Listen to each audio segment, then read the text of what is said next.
Welcome back to the GSMC Sports Podcast. I'm your host, Jeremy Lapidus. Today, joined by my friend and co-host, Mehrob here. If you were just tuning in, we just finished going over the news that Shohei Ohtani back on the mound for the first time in nearly 2 full years. In this segment, we turn our attention back to the world of basketball. First quarter over in the finals, by the way. The Thunder with a 10-point lead, 32-22 at home over the Indiana Pacers. But Kevin Durant, a name that has been a huge trade rumor name for the last couple of weeks, last month or so, his search has kind of been brought down to three teams. Three teams that he prefers, three teams that are kind of in on his trade situation. We'll talk about his fit on each one coming up in just a second. But before we do, remember, if you would like to be an even bigger part of the show than you already are, all you need to do is go to gsmcpodcast.net.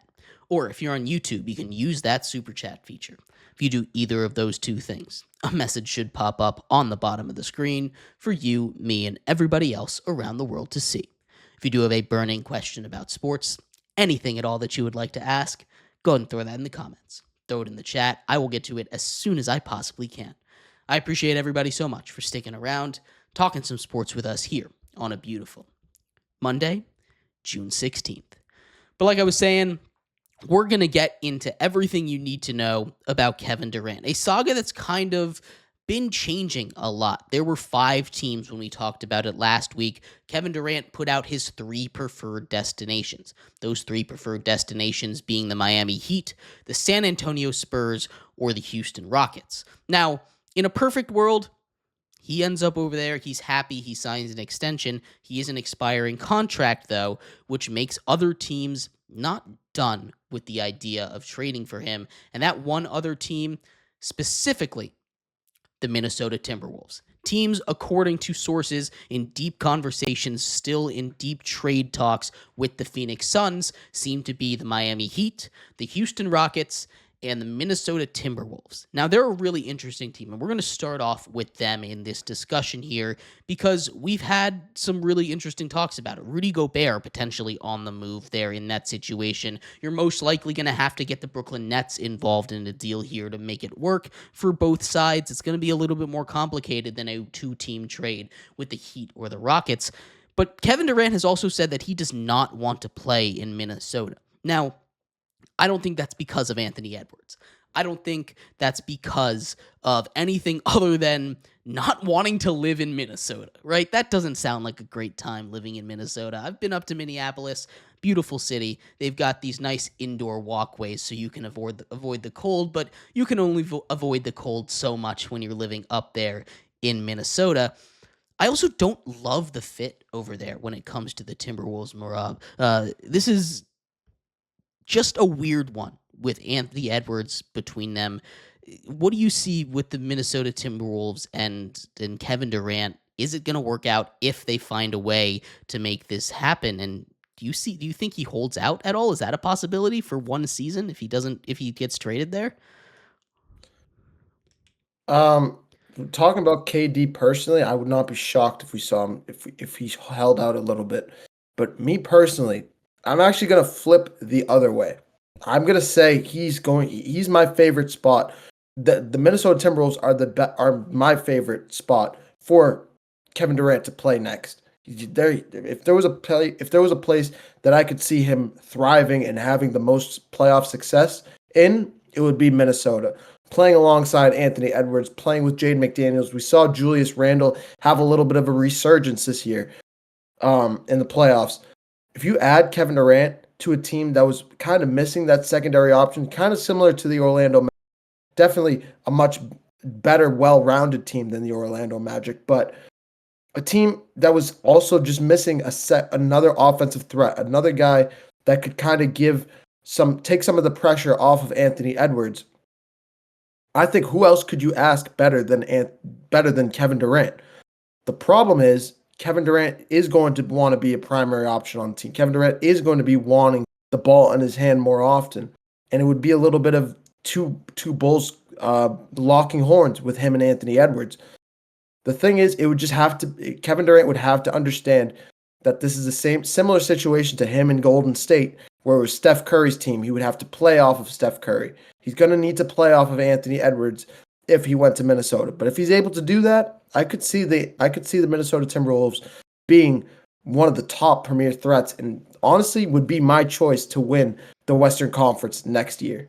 The one thing, and I agree with just about everything that you said there, the one thing is the difference in play style between Anthony Edwards and Steph Curry, I think, is something that's just going to make it a little bit tough, right? We talk about Steph as the greatest shooter of all time. We talk about him as a guy with incredible basketball IQ. But one of the things that I think, it doesn't slide under the radar, but compared to a lot of things that we talk about Steph with, is his off-ball movement, right? When you talk to people about defending Steph Curry, people that have defended Steph Curry, they say he doesn't stop. He does not stop moving. He goes everywhere. You have to run a marathon to cover Steph Curry.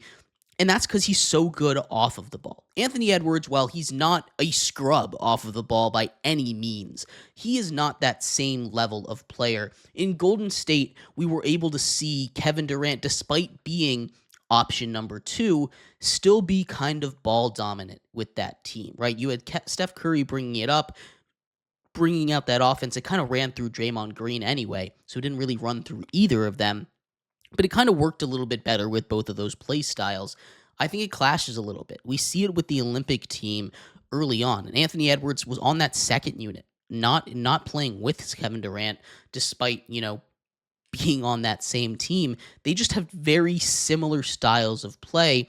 I don't know how well it would work out. Now, on paper, this makes them the best team in the West. They've made the Western Conference Finals now 2 seasons in a row. They've been this close to a finals berth, but everything has to go wrong in Minnesota sports at the last second, and it's happened now 2 years in a row.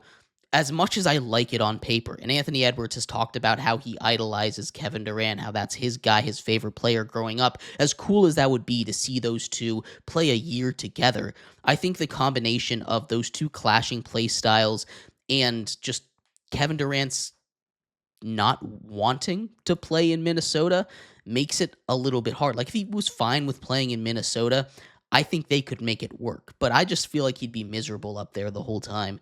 And if you're miserable, you're not going to try and make it work. You're just going to look towards the future, which is why teams like the Miami Heat are so interesting to me, and the Houston Rockets, these teams that are very interested in making a trade, are so interesting to me. I'm going to start with the Miami Heat on this one because they have an interesting trade package that we went over. The Suns, they want a center. Khalil Ware is that center that I feel like could be thrown in there, but the Heat don't want to get rid of him for obvious reasons. He's a he's a great up and coming star, but then you also want to hold on to Bam. Is it one or the other? What is it going to take for the Heat or the Rockets to get a guy like Kevin Durant in the building, and what's the fit look like between either of those two teams? We'll start with the Heat side of things. For the Heat, they're going to need to give up Khalil Ware. This is a guy that was up there for Rookie of the Year this year, one of the up-and-coming prospects. He had a little bit of a slow start to the year, but by the tail end, he was playing with Bam Adebayo in the starting lineup, and it was work. They were thriving together over there. So I don't think the Heat want to move off of him. I think he's a young star center, 6'9", almost 250 pounds, a big guy, has some weight to him, has some muscle, has some girth, can get rebounds, can defend well. Kind of similar to, I wouldn't say he can't shoot the way Karl-Anthony Towns can, but in terms of the shape, in terms of the weight, the play style, he's very much like Karl-Anthony Towns in terms of build. I just don't think the Heat going to want to get rid of him. So they're going to need to give up one of the two, either him or Bam Adebayo. I think they would more likely want to get rid of Ware. That's what kind of shakes me away from Miami, because I just don't think they're going to want to get rid of either two guys. With Houston, it's a similar situation, and I know what you're going to say after I say it, so just get ready. If the Houston Rockets are going to want to get KD, they're going to need to move Alperen Sengun. It's just going to have to happen. I love Alperen Sengun. His footwork, he's like Nikola Jokic, but bigger. and can shoot better than Jokic.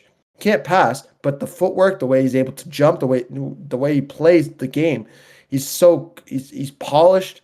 He's one of the top. He's a very unique player in Alperen Sengun. So I love him. He's one of the top. I'd say top 10 power forward in the game for sure.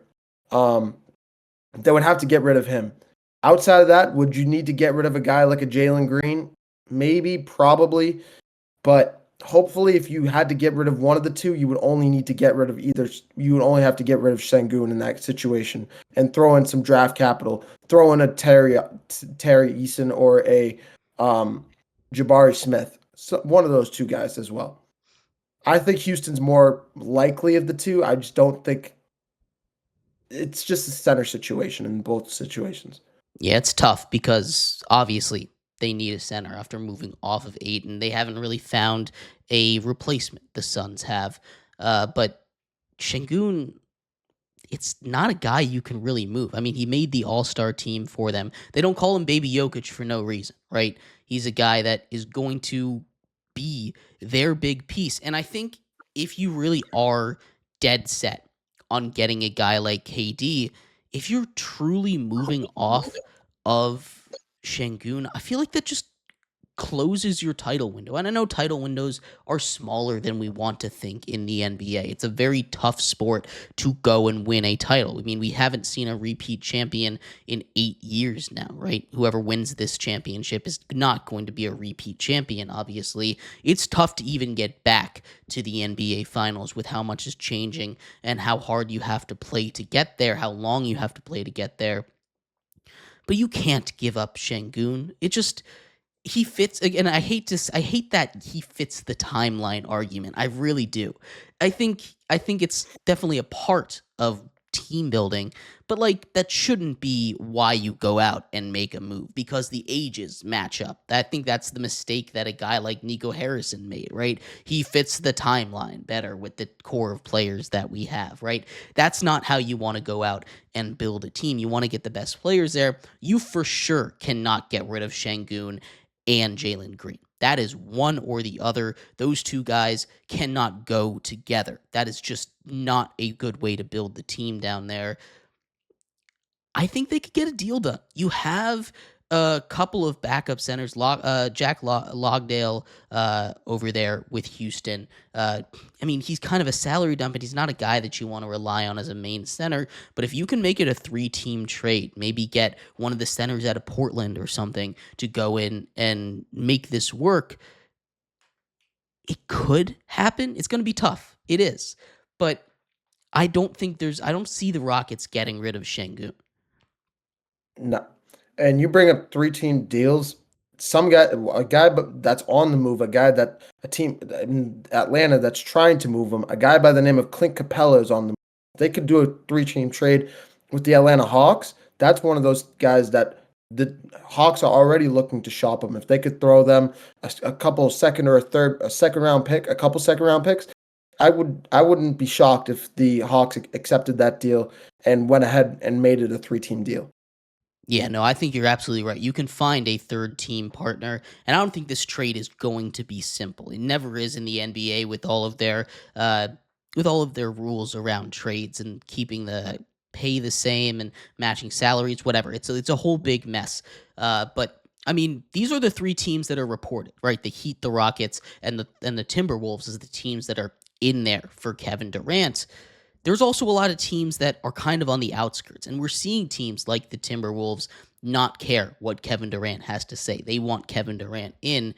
Which of those outskirts teams, I mean, we heard about the Knicks, we heard about the Pistons, we heard about a lot of these teams that are like poking around, do you think have the best shot to go out and get a guy like Kevin Durant this offseason? Yeah, there's teams like you said, the Knicks are a big name team that are looking for him. The San Antonio Spurs are involved. I'm going to say a team by the name of the Toronto Raptors are my favorite team to land him possibly. A man by the name of Masai Ujiri, who's all over big name trades. He brought Kawhi Leonard to Toronto, taking him from San Antonio. He always has his fingerprints on massive blockbuster trades. And honestly, the Raptors have assets to give the Phoenix Suns if they would do that trade. Jakob Poeltl is a guy that they've been looking to move. RJ Barrett, Emmanuel Quickly are two guys that they've already come out and said they're fine with moving. The number 9 overall pick is something that they've already come out publicly and said they're okay with moving. So there are pieces that they could move, that they could take and go after Kevin Durant to bring in with Brandon Ingram and Scotty Barnes. They've already been looking for big name players. This would be a perfect mold, I'd say. And it would probably get the ball in Kevin Durant's hands, let Scotty Barnes and Brandon Ingram build around him and continue to build that young nucleus over there in Toronto. It would be a phenomenal move to put Toronto back on the map as well in the Eastern Conference. I love that Toronto idea. I really do. It's not one that I had heard before, but Jakob Poeltl, you bring him up. I have heard his names around trade rumors. There's your center right there.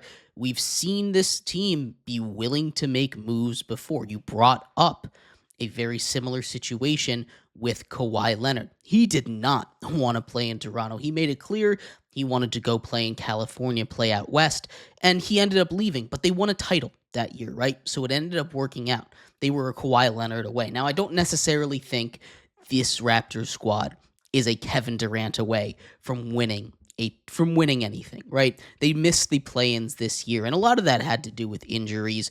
They have a really intriguing core of guys that they just have not seen play together because of the injuries they dealt with last season. That's a really interesting team. I think if you're looking for a third team, they are absolutely one that's going to be in on this.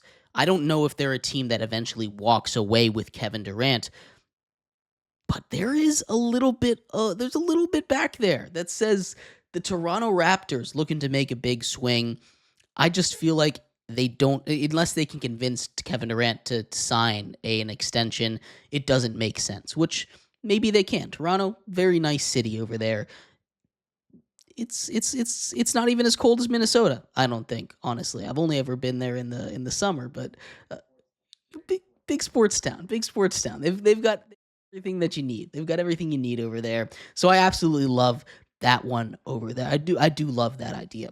Kevin Durant, he's going to be in the news for a while. Giannis, we'll talk about him another time because he's also someone that is or maybe isn't moving. It's kind of changing a lot right now, but we're going to take a quick break.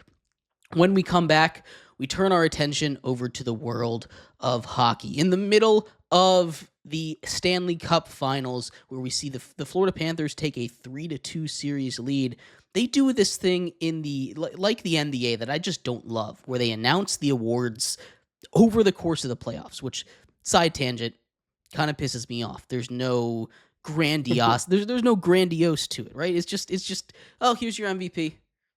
Oh, this is the guy that won Rookie of the Year. Doesn't matter. It's just here. Goes to the back of the news cycle. I hate that. I hate that they do that. But we're going to go over all of them. We've compiled them here, and we'll talk about that next here on the GSMC Sports Podcast.